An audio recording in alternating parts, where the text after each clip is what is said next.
Hello, my name is Mark Gibson, and you're listening to the podcast version of the Teagasc Signpost Series, a weekly webinar that promotes and examines sustainability in Irish farming. Good morning, and you're very welcome to this morning's Signpost webinar. We hope you're keeping safe and well wherever you're joining us from today. Pollinators, we know, provide a vital ecosystem service to the agricultural industry, but are we doing enough to help our pollinators and the wider biodiversity on farms across the country? Today, we're joined by Ruth Wilson, Farmland Pollinator Officer from the National Biodiversity Data Centre, working on the All-Ireland Pollinator Plan, and Dr. Keena, Countryside Management Specialist with Teagasc, and also a member of the All-Ireland Pollinator Plan Steering Committee. Ruth and Catherine, you're very welcome to this morning's webinar. How are you, Mark? Hi, nice to be here. Great. So, Catherine, thanks for joining us this morning. You're going to help us with the questions later on and some of the answers as well, hopefully, because this is a very topical area. And so, Ruth, maybe you could just introduce yourself to our audience this morning and some background on yourself, maybe. I'm the Farmland Pollinator Officer with the All-Ireland Pollinator Plan, and that's implemented through the National Biodiversity Data Centre based out of Waterford. And my role really is we realise how important farmland is for our pollinators and wider biodiversity.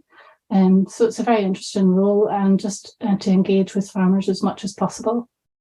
I was previously a biodiversity officer with a local authority, but I grew up on a farm, so that was really what drew me into the post. So you have a deep understanding of the cycles of what happens at a farm level. Yeah. And the early mornings, of course, as well. And the late evenings. And the late evenings, indeed. So Ruth, if you could maybe share your presentation with us there. You're going to give us some practical tips on what farmers can do on their farms to improve biodiversity. So yes, thank you very much for letting me speak this morning. And I was just going to outline, just give a wee outline about the All-Ireland Pollinator Plan, and then just some simple actions or what to look out for on your farm that can help pollinators and wider biodiversity.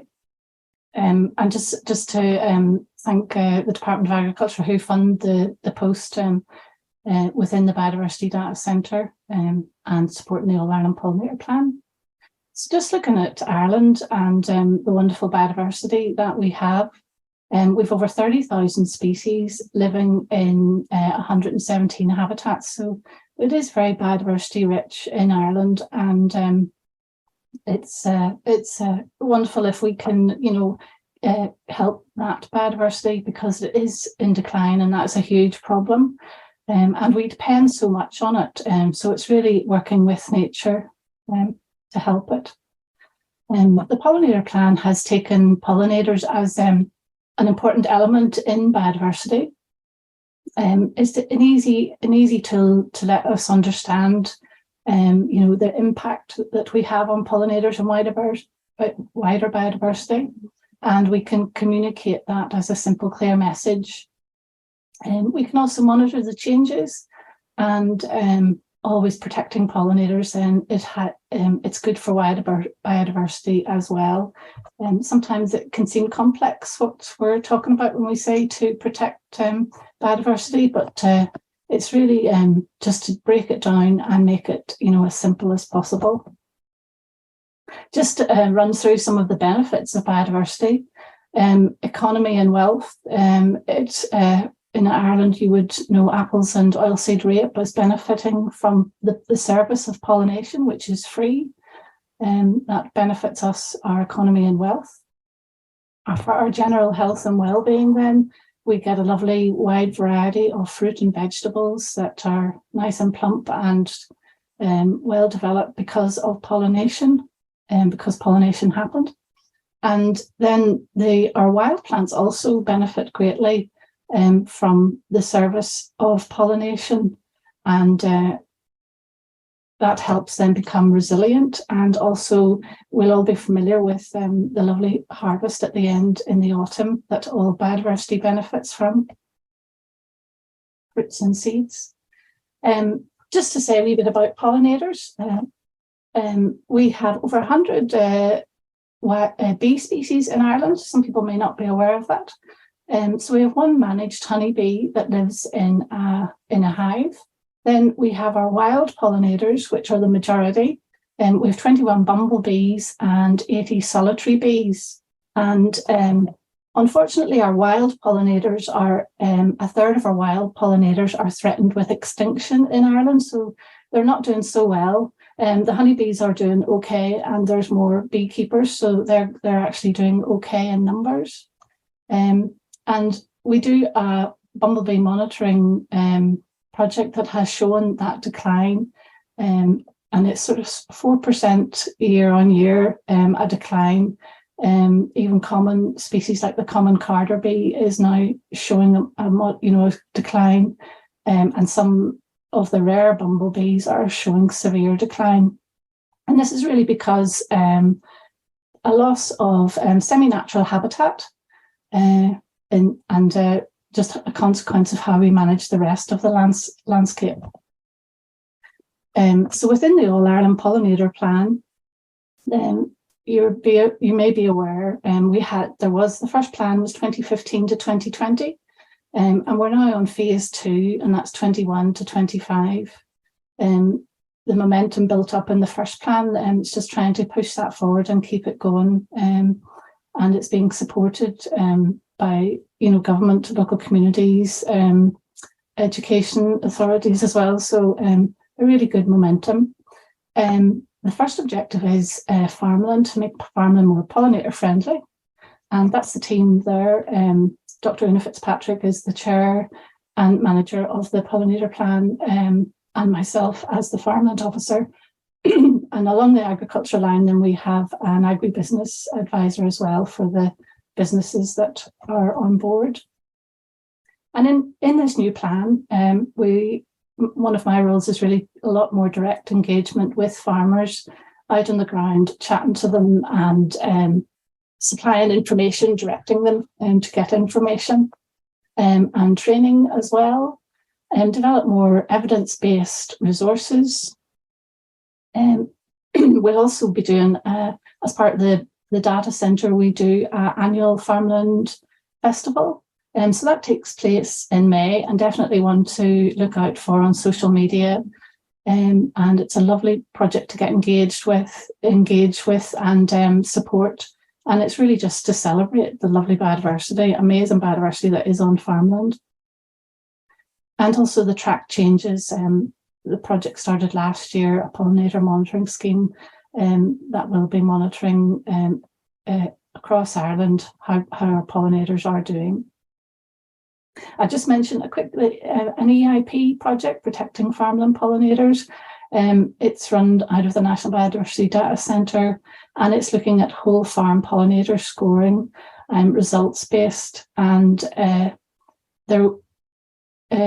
there's a good response, and the officer Sorla may come along later to chat to you, but it's really how we can farm, as we farm, be more biodiversity and pollinator friendly, not to impact on the farm business.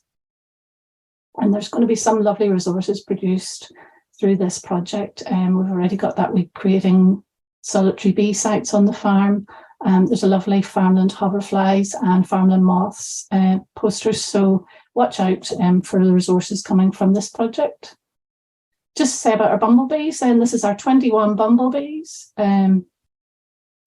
About 8 of them may be more common, and the others are they've retracted and are in just certain areas, but are really fantastic. I mean, you wouldn't be surprised, you'd be surprised at how many different types there are.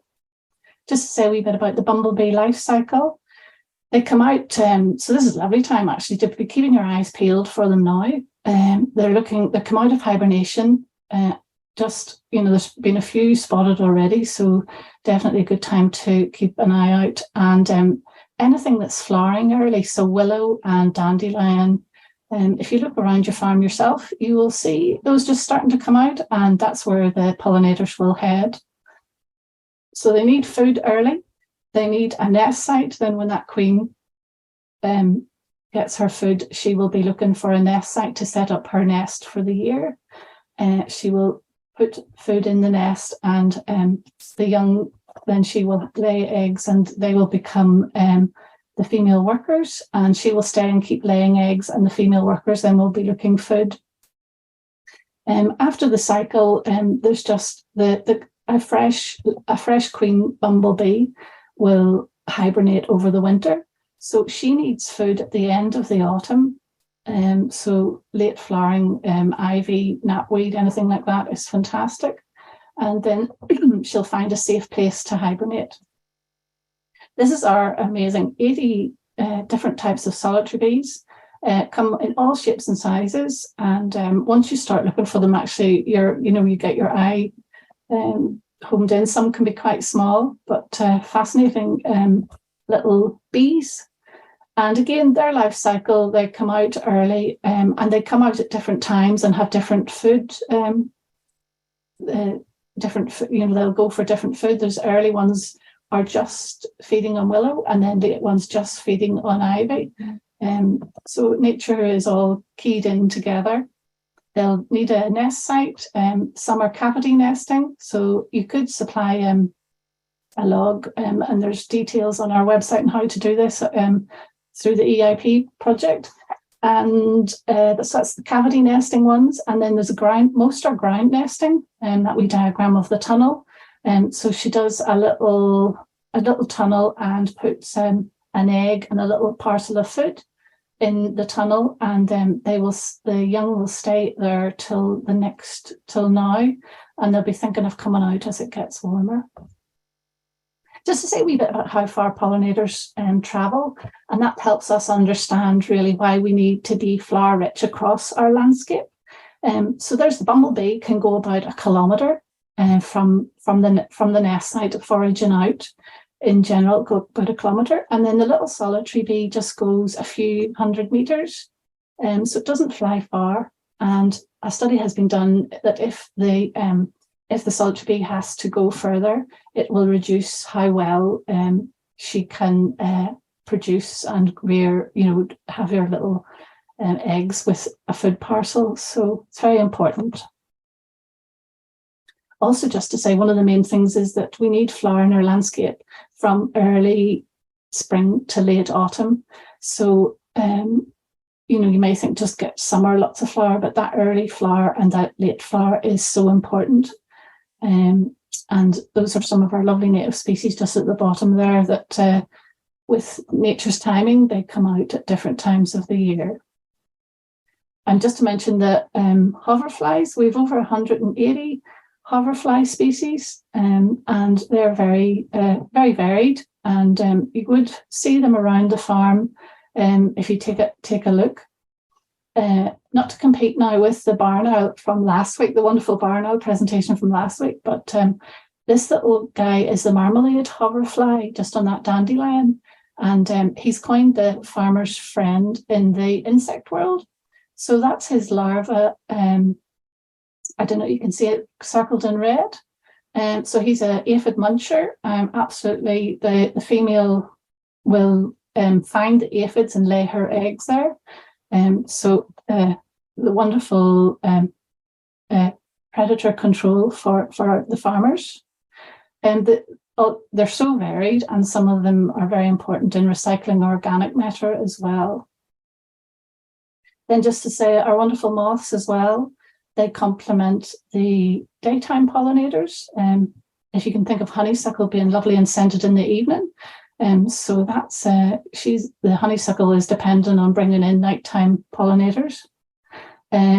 So they're complicated as well because they may need a different caterpillar food and then nectar and pollen as an adult. So we've got some lovely ones there. The caterpillar of the pebble prominent feeds on willow poplar, and the lovely yellow swallowtail, then it feeds on, you can see that being a real hedgerow species, blackthorn, hawthorn, goat willow, elder ivy, and the lovely early thorn there, again, very hedgerow, blackthorn, hawthorn.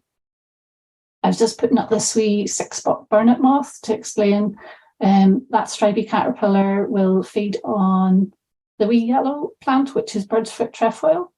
And it's stripy because it's telling birds, it's quite dramatic, don't eat me, because it wouldn't be so good for the bird. So that's its defense as a caterpillar. And then it goes into the lovely little cocoon, little papery cocoon, and comes out as the adult.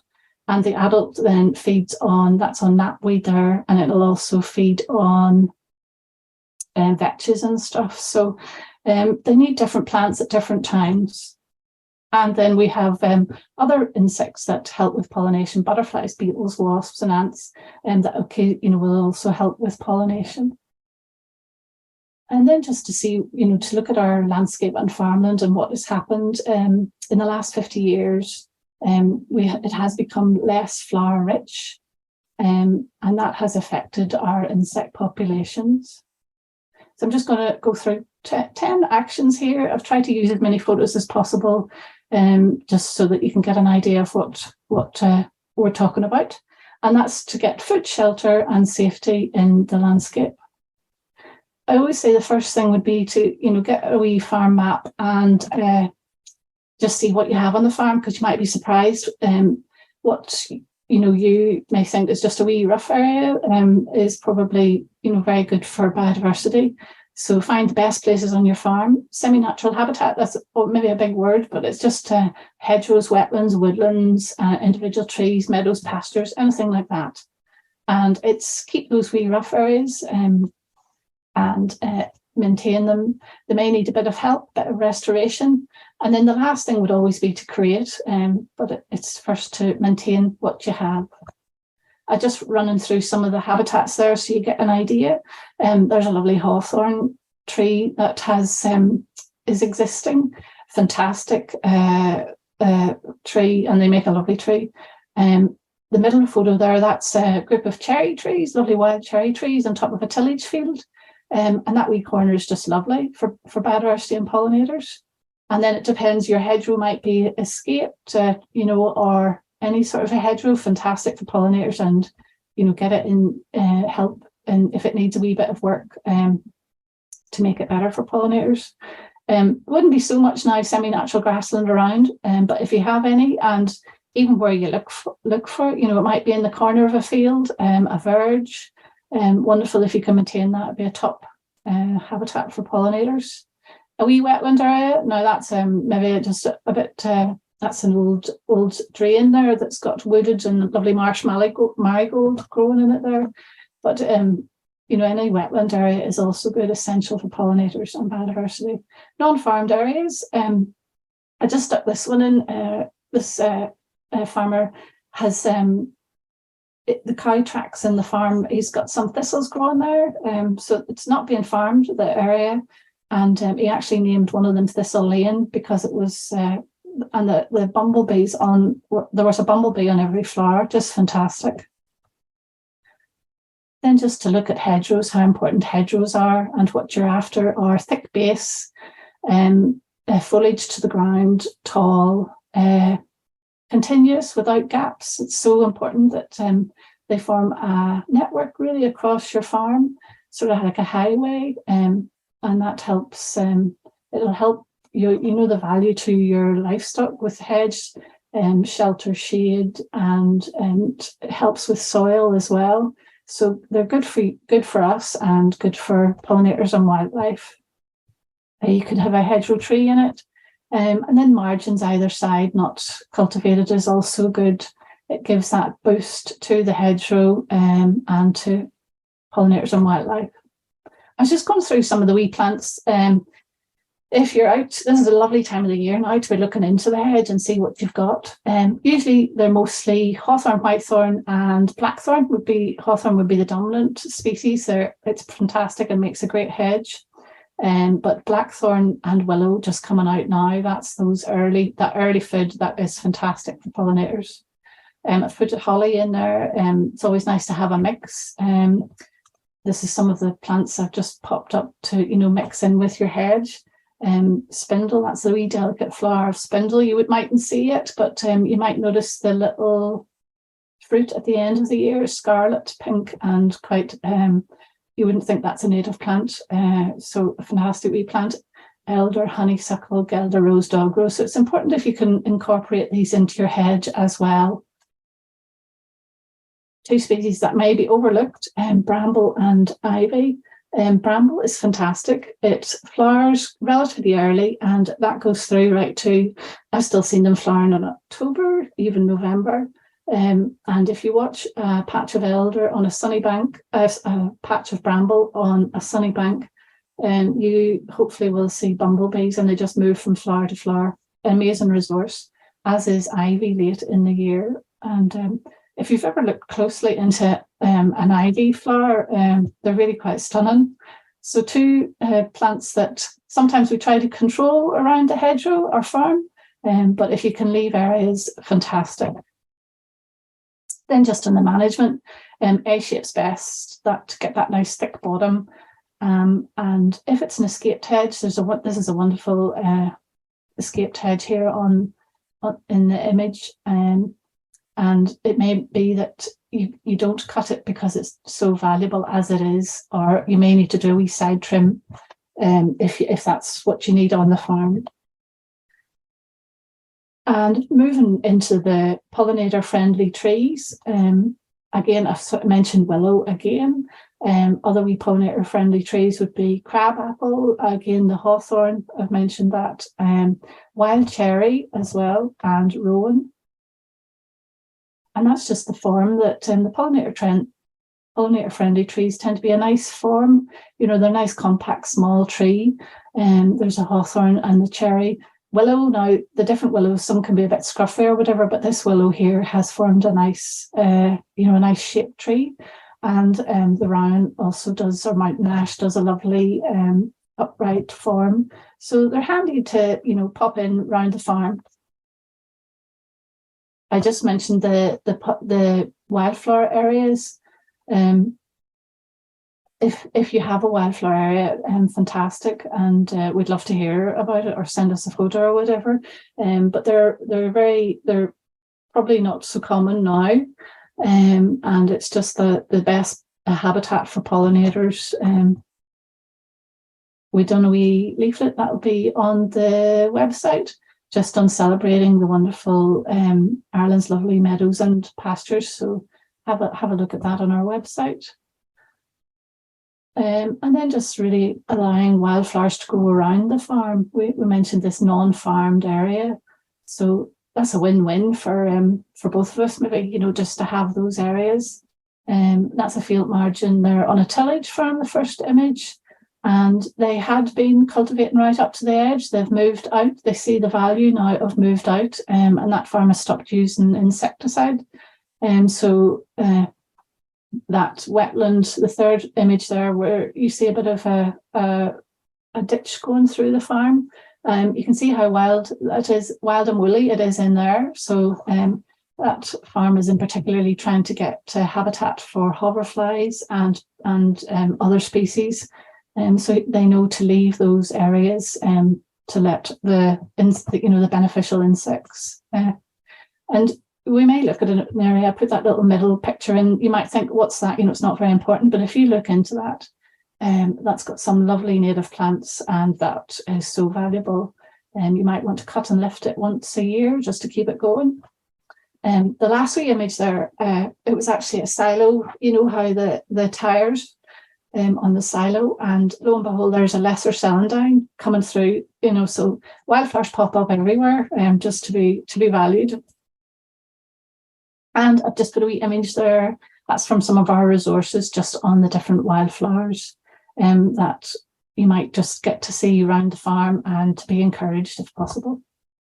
Then just on the nesting, the bumblebees, they need tussocky grass, and the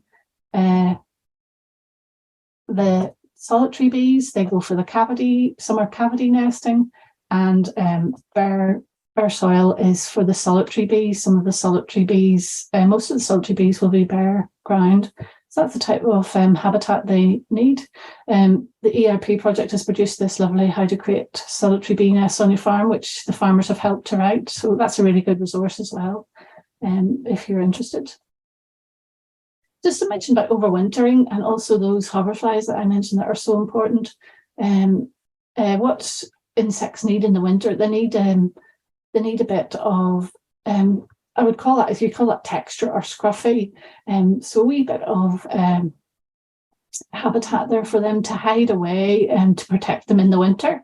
That photo there with the ivy, there's an old tree trunk in there, so that's really valuable as well for the hoverflies that use wood as their larva stage, and also for any that are overwintering as well. Leaf litter, fantastic. The moths and butterflies have the cocoons, and the hoverflies, some of them will be in the leaf litter. So I know on edges of farms you just see leaf litter, just fantastic, and to be valued really. In your garden as well, maybe not to be so tidy with moving the leaves as well is fantastic. And again, any wee wetland areas for some of the hoverflies that use the are aquatic and use wee ditches or whatever. And another action would be to minimise artificial fertiliser. So it got a wee bit of a boost last year with prices. But just mind where you're applying the fertiliser. If you can just move out from the base of the hedge would be fantastic. Just to let those areas not be enriched, and it may damage your hedge. And then there was more interest, I suppose, last year in the clover lays and multi-species swards and herbal lays, so that we could reduce our inputs. So that's a win-win. And then I would just say a wee bit about pesticide input. The herbicides, I wouldn't particularly like that look of the wee image there of what herbicides does to grassland. After you don't see it for a wee while, and then it just goes brown. And I think, do you think people like that? I'm not quite sure why they like it, but it would have been easier maybe just I'm not sure why you would do it, just get the strimmer out, or might take it as much time as getting the knapsack out. So yes, protect the base of hedge again from any spraying, and any nest sites as well that you can see around your farm. Any nice sunny soil banks or anything. If you could just move away from treating on any of those. Again, with insecticides, if you can reduce the number and frequency of applications, that would be fantastic. And the calm days, spray on calm days, and use low drift nozzles. And again, bees and pollinators are most active in the heat of the day, the middle of the day. So try to avoid that time. And if we can just use less, that would be fantastic. They do have an impact on our pollinating insects and biodiversity. Just going back to that tillage farm, and they had stopped using insecticide, and these are just some of the wonderful natural predators that they had, that those areas trying to bring in the natural predators. And this wee wasp in the first one, it sort of mummifies the aphid. So that's a little, I found a little aphid that it had, that's it, in a mummified state from the braconid wasp. And then ladybirds as well, they have larvae that their larvae munch on aphids, so another one to encourage. And I showed you the hoverfly larva, that's in the top image there. And then just below that, the longer, thinner one, that's a lacewing larva. So I did go back and look at this leaf maybe 4 days later, and where the aphids were, it was just a black mush. So they had done their job and moved on. Just nearly, we're now just another action 9. Traditional orchards were in the past near the farmyard, and we would have used them for getting crops for the home and maybe selling a little. But they're a lovely habitat, and those beautiful flowers in the spring. That cup-shaped flower is just perfect for bumblebees. So good source of nectar and pollen, and then we've got good pollinators around. We will get a good crop, and they're low intense management, so you can get nice grassland below, and maybe with a hedgerow, some crab apples nearby as well to help pollinate your apple trees. And they would need cross-pollinated to get those good crops. So a lovely habitat to have around your farm. And just one that you may not think, but the farm garden, it can also be a lovely refuge for pollinators. And you could even have some native plants within it. I mean, the bird's-foot trefoil looks wonderful. I would replace it in the rockery any day.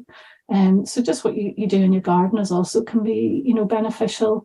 And some farms have, you have a wee bit of space more and you've had a nice garden. So even a little wildflower area, even a little, you could do a little meadow area on your lawn, save you time, no cutting every week. Just cut and lift at the end as well. And we just direct you to pollinators.ie and our farmland section. Lots of resources in there and videos and wee guides as well. And we also did seasonal actions that you can take for pollinators on the farm. And if you would like to monitor any of the pollinator species, this would be your little basic sort of thing that you could do. It's an app that you can download, a flower insect time count, and it will guide you through. And there's information also on the National Biodiversity Data Centre website just on how you can do that count. So if there's maybe you want to try monitoring your hawthorn every spring, and that could just, you can see how well you do. You just 10 minutes, and you don't have to be an expert. You just very basic. So it's a lovely wee way just to see, well, is the hawthorn doing better this year than last year? So just the encouragement to give, lots of small actions taken together can really help solve the big problems of our biodiversity loss. And just to thank Teagasc for their support, especially Catherine has been so valuable, and the Department of Agriculture then for supporting for support. And I'll just finish off if there's any, that's contact details and the website again. That's me. Thank you very much, Ruth. A really excellent presentation there, and easy to follow, and nice to see some lovely exposition of the amazing biodiversity that we have in this country. Who would believe 31,500 different species that we have in this country? Mm-hmm. It really is a reminder of the wealth that we have in our countryside. Just a reminder to everybody, we have a Q&A tab at the bottom of your screen there. Please do use it. And I should have told you, Ruth, before we started, we have a very informed audience joining us every Friday morning. And so I can see already the really insightful questions coming through. So do keep them coming. And a special welcome to our audience joining us from across Europe as well. I see we have people from Zagreb, Germany, Brussels, and all over Ireland, of course, as well. So you're all very welcome this morning. Just if I could start off, Ruth, I mean, you talked about the endangered species, or the threatened, the species that are threatened with extinction. I think you said 1/3 of our bees are threatened with extinction. How urgent or how imminent is that an issue for Ireland? Well, that it is worrying, that continual decline, and some of them are getting more isolated, which is never good. You want that they need to be moving around. So anything that we can do now is wonderful. Yeah. Yeah. It is that, death by 1,000 cuts or whatever, it's just that gradual. So anything that we can do. And it's just small actions, really. If everyone's doing it across the landscape, that's just so beneficial.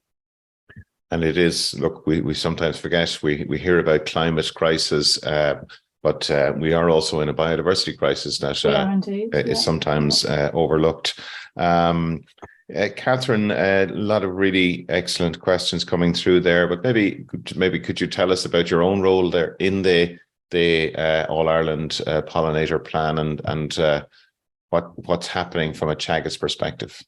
Well, I suppose I just represent Teagasc on the steering group from the beginning and support Dr. Una Fitzpatrick and Jane Stout from Trinity were the two who led this initiative.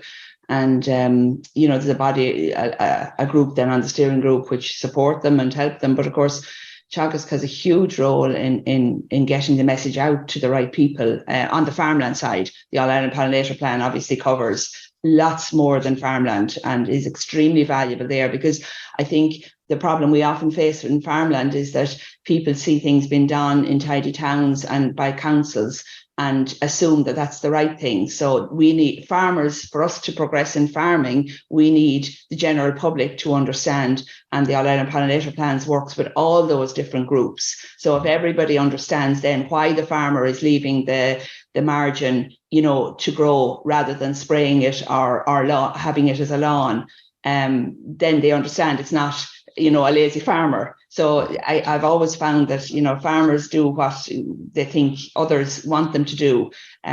So that's, I think, the real value of the pollinator plan is the widespreadness of it. Mm-hmm. Mm-hmm.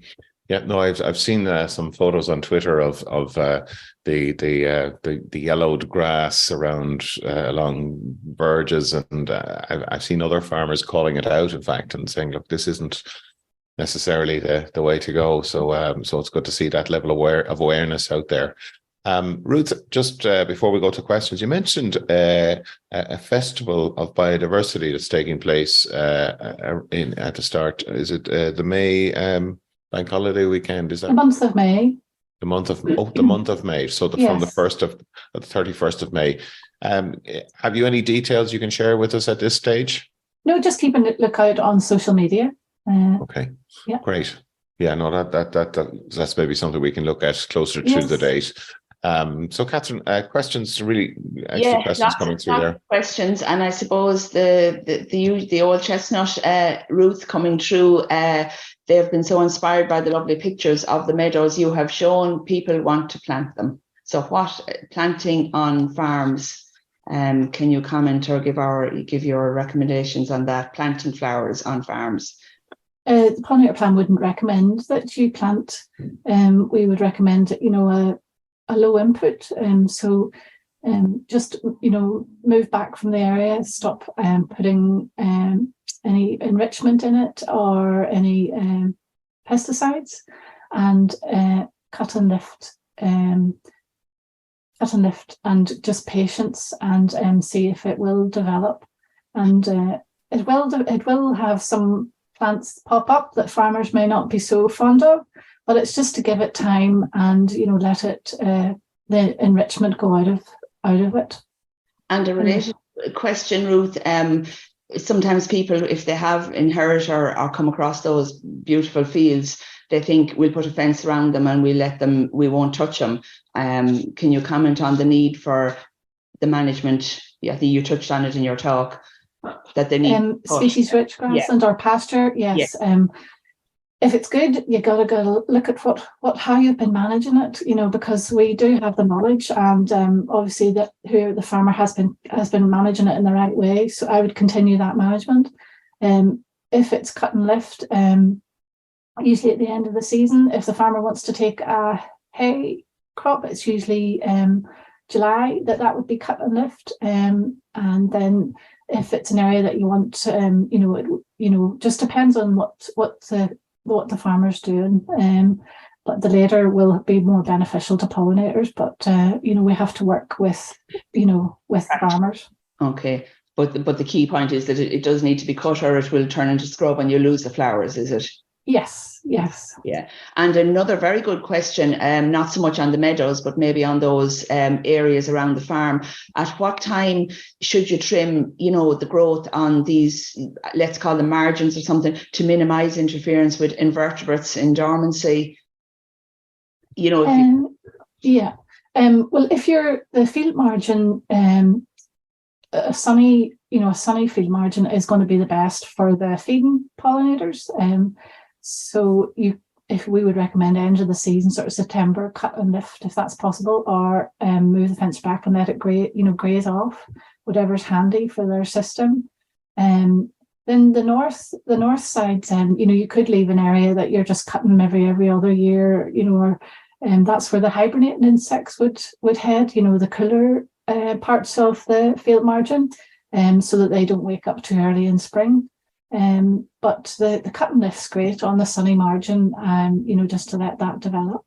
But I suppose I'm also thinking about, and I think the person is thinking about, farm roadways. As you drive into farm, you'd have laneways, not part of the field margins, let's say, the general areas, and this would be very relevant to the general public in your garden. But the same message, maybe leave it. We saw that beautiful picture of the bumblebee going to nest in the grass. Yes. So some long grass is good. So that's where you're every second year. Yeah. Okay. That base of the hedge is just, it's the business, so really. And if you can come. Sorry, but I was just, when you see that grass and the bumblebee looking for it, and you're worried, then have we cut it because we're, Any wee scruffy corners are great. Yeah. So a variety, I suppose. Tussocky grass is the business as well. And We have a question coming through that's, I think maybe both of you could comment on. It's one we have quite regularly around the commercially available pollinator-friendly wildflower seed mixes that often contain unsuitable and non-native species. And what's your view on those, on introducing them? Maybe Ruth, if you could start. It's probably not necessary. So I see what you've got, work with what you've got, and our insects are quite complicated, really. They need our native species. They're adapted to our native species, and they want the food from, they need it all year round. They just don't need a big boost of colour in the summer. So it's definitely just to work what you've got with what you got, and a wee bit of patience, and see, what happens. Yeah, and I suppose I'd add to that, because I found that so frustrating. It started me doing my weekly comments on growing wild, to value what we have growing as part of our natural biodiversity. Because the biggest problem I find with the message about planting something is that you're replacing something that is already, we're not valuing what's there. And I suppose could I ask Ruth another question there about you? Again, we saw some lovely flowery pictures, but can you comment on the value of some of maybe the more ugly looking plants that are native and that are there? I presume, do all plants have a value for pollinators, or other biodiversity perhaps? Because I know you're very keen to push that we're not just talking pollinators. Absolutely. I mean, nature's so in tune, isn't it? We can't even understand how complex it is, really, after all, all this, and everything has a wee niche. So some of those caterpillars just feed on certain plants. And I always would push bramble and ivy, which, you know how it is on the farm, that you just want to, clean up that wee corner. But just this season, even if you have a wee bramble area on a sunny day, just see how much, how many pollinators are on it. I think it's one of the species on the fit count, or you could do your wee fit count, flower insect time count, 10 minutes, just count how many are feeding on it. So yeah, you might have to clear it in some places and stuff, but we corner bramble in a sunny area, it would just be fantastic for pollinators. And then that ivy later in the season, it's actually critical to our bumblebees. They're just trying to beef up before they go to sleep for the winter. So there's not much in flower, maybe a bit of knapweed, maybe a bit of late vetch, but the ivy, just fantastic amount of food for the late pollinators. So all have their value. And yes. Probably a simple question for you to answer. Is it possible to buy pollinators, particularly the likes of hoverflies, and introduce them? I wouldn't recommend that at all. Yeah, you get the habitat right, and they've got wings, especially hoverflies. They do amazing. Even those little marmalade hoverflies migrate from Europe when the wind is right. So no need to introduce, and your main priority is to have a wee bit of species of flower rich habitat, and the pollinators will move in. Would you have a concern for promoting forestry on agriculture and marginal land which could be the more flower-rich existing meadows? Well, yes, any area that would be planted, you would have to take care, what criteria you were using to where you plant trees. Yeah. So, yep, some habitats are, they'd be too valuable, as semi-natural habitat to plant. So you would just have to take care where you plant. Okay. I mean, there's a lot of focus. It's just a remark or an observation there. We focus a lot on the pollination function of these species, but then often these species are food for other animals up the food chain as well. I know bats, for example, moths are a very important food source for them, and that interconnectedness is just can't be underestimated. You get a good healthy insect population, and then that's for the birds, the bats, and then for the the higher species as well. So yes, it's all connected and linked in. Yeah. Ruth, you had a lovely fact there about the 300 meters, and somebody's wondering, is that our flowers within that okay, or is there something about 150 meters? Is it the closer the better, or? There's some trees, they don't fly far. So you just need to make, just if we have it's sort of continual flower rich areas, not just isolated. And there's, there will be variation, but they've sort of given an estimate that they only fly about 300 meters from their nest. And if they have to fly further, research has been done to say, they're not as successful, that season. As you can imagine, they're using more energy to go and get food, so they'll be not able to lay as many eggs or have enough of those little pollen baskets that they put with the eggs. So it's just stressing them a wee bit more if they have to go further. Can you comment on the current work that's fencing off watercourses or even dry drains, that may hold water at some stage? That the value, or they're likely to have, for sheltering, for any values, fencing off those areas as we're doing under acres. Yeah, that's the tussocky areas, and trees may establish. You might get willow, and if it's wet, willow in there. So yes, those areas will help pollinating insects and wider biodiversity. And I think the question is for the nest sites as well. Could they be useful? What's that? Sorry, Catherine. Could they be useful as nest sites? Yes, the tussocky grass, the bumblebees, and then you'll get a bit of deadwood in there. I think I get laughed at because I'm very into deadwood, but a lot of our insects need that deadwood as part of their life cycle. So it's never to be too keen on the tidying up of the deadwood as well, and the leaf litter as well. Very essential really in the landscape. Question here, Ruth, around the value of firs and bracken for biodiversity. How would you rate those as food for pollinators? The firs, yes, that has the flowers are long season. They come out. There's some out now. Yes, that will supply food for pollinators. The bracken, not so much for pollinators. There is no food value in it for pollinators. I would have imagined so. Yeah. And just while you mentioned that some of the firs of the gorse flowering. I mean, this changing of seasons or earlier budding, is that something the National Biodiversity Data Centre is concerned about or monitoring? Yes, I probably should have mentioned that the Farmers Wildlife Calendar.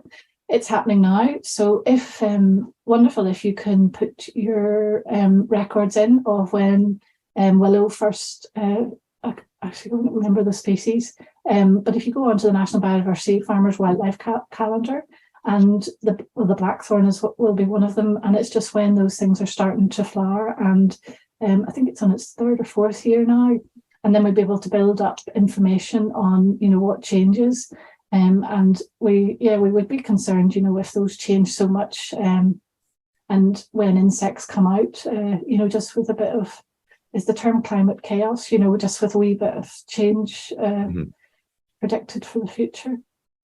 Mark, I just wanted to follow on from your gorse and your yes, onto the real baddies, and could Ruth comment on our invasive alien species? I'm not sure if rhododendron is good. That's what the question is, but I would further to, because I know Himalayan balsam, the bees love it. So what's that conundrum? We have these really baddies in the landscape. Are they good for bees? And are bees encouraging them to keep pollinating them?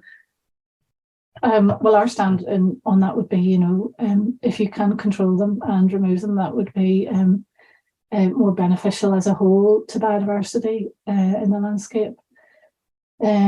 Yes, they may get some food from it, but you would call them bullies. So they're knocking out our native species, and they just keep going.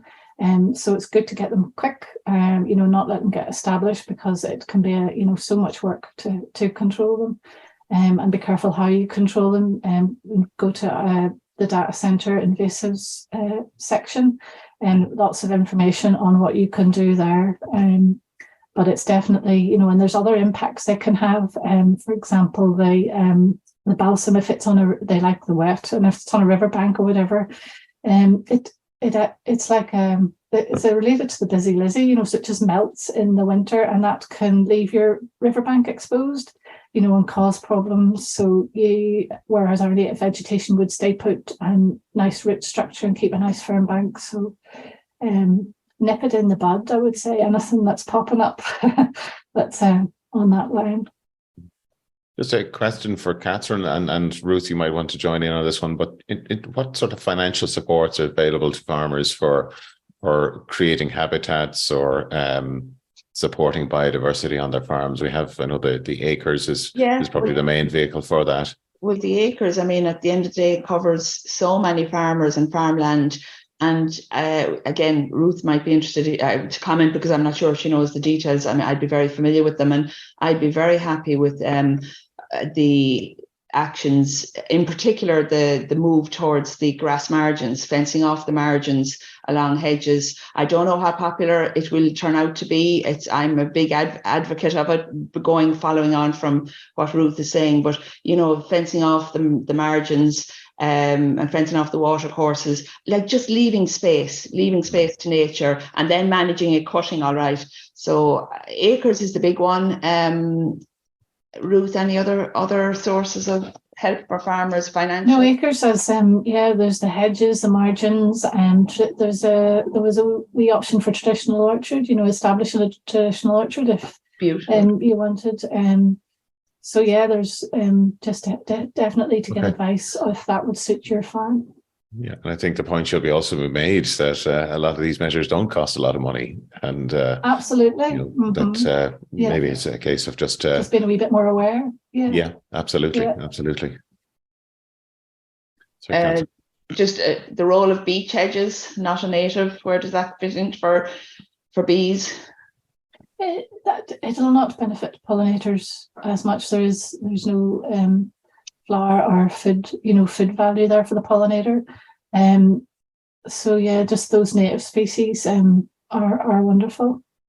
There was a question about the design of ponds now, but in general, watercourses and ponds, I suppose they provide a different suite of flowers. So while water isn't necessarily related to pollinators as it would be for mayflies or other invertebrates, I assume water in the creation of ponds, and that would diversify plant species and be good for bees. Any comment? Yeah, wetland plants are a fantastic source of food for pollinators, and those 180 hoverflies, we haven't really appreciated those as much in the landscape to now, and quite a few of them have aquatic larva stage. So water is very important to pollinators. Yeah. Are there posters available showing the bumblebees and solitary bees?